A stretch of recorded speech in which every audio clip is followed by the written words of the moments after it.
মধ্যবিত্ত পরিবারের বউ হয়ে বুদ্ধি করে যেভাবে 1 কেজি গরুর মাংস 1 মাস করি, সেটাই তোমাদেরকে আজকের ভিডিওটা দেখিয়ে দেব। ভিডিওটা স্কিপ না করে পুরোটা দেখার অনুরোধ রইল। হ্যালো এভরিওয়ান, আসসালামু আলাইকুম। কেমন আছেন সবাই? আশা রাখছি কাছেও দূরে, দেশ ও দেশের বাইরে যে যেখান থেকে আজকের ভিডিওটা দেখছেন সবাই ভালো আছেন, সুস্থ আছেন এবং নিরাপদে আছেন। আর সেই সাথে আলহামদুলিল্লাহ তোমাদের দোয়া ভালোবাসায় আমিও ভালো আছি। তো প্রতিদিনের মতো আবারও হাজির হয়েছি তোমাদের মাঝে নতুন একটা দিনে নতুন আরও একটা ভিডিও নিয়ে। আশা রাখছি ভিডিওটা তোমাদের ভালো লাগবে। তার সাথে আশা করি তোমাদের অনেক কাজে লাগবে, তোমরা অনেক উপকৃত হবে। তো তোমাদের ভাইয়া সকালে এখানে বাজার নিয়ে এসেছে, আর আজকে বাজারে গরুর মাংস নিয়ে আসতে বলেছিলাম 1 কেজি। আর আমি এই মাংসটা কিভাবে 1 মাস চালাই সেটাই তোমাদেরকে দেখাবো। তো এখানে কিছু কাঁচা সবজি বাজারও নিয়ে এসেছে, যেগুলো আমার ফুরাই গিয়েছিল সেগুলাই আমি নিয়ে আসতে বলেছিলাম। আর আমি এই 1 কেজি গরুর মাংস কিভাবে 1 মাস করি সেটাই তোমাদেরকে দেখিয়ে দিব। মাংসটা আমি নামিয়ে নিচ্ছি, ব্যাগ থেকে নামিয়ে এখন ঢেলে নিলাম। মাংসটা এখন আমি 4 ভাগে ভাগ করব।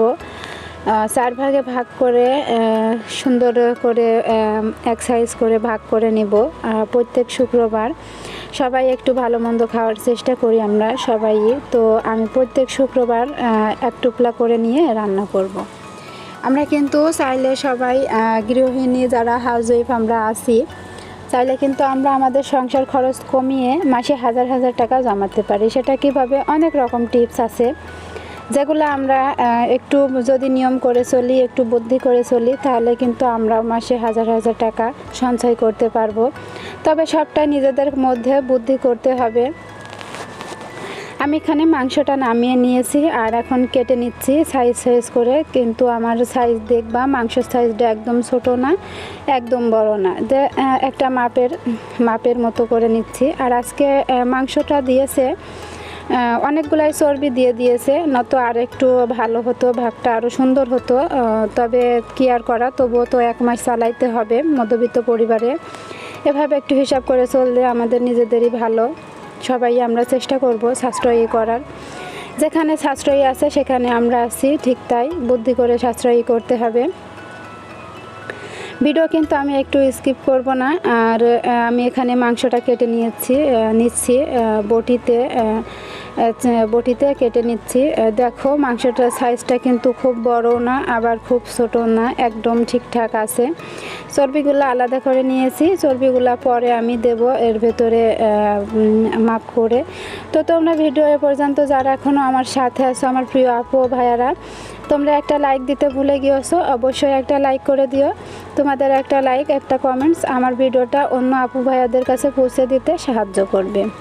তোমরা একটা লাইক দিয়ে ভিডিওটা কন্টিনিউ করো। এখানে আমি সবগুলা মাংসই কেটে নিয়েছি। তো মাংসগুলা কিন্তু আমি শুধু যে রান্না করব তা না, আমি এর ভেতরে আলু দিয়ে রান্না করব। এতে করে আমার কিন্তু 1 মাস হয়ে যাবে।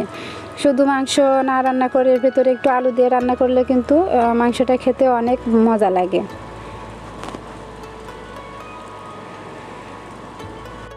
আমি যেমন ভাবি বা আমি যেমনটা করি সেটাই তোমাদের সাথে শেয়ার করি। জানি না কতটুকু কি পারি তোমাদেরকে বোঝাইতে পারি। আমার ভিডিওটা কেমন লাগে কমেন্ট করে জানিও। আর তোমরা ভিডিওটা স্কিপ না করে পুরোটা দেখার অনুরোধ রইল। ভিডিও রিলেটিভ কমেন্ট করবা, ভিডিওটা কেমন হয়েছে, কেমন লেগেছে এ বিষয়ে কমেন্টস করবা।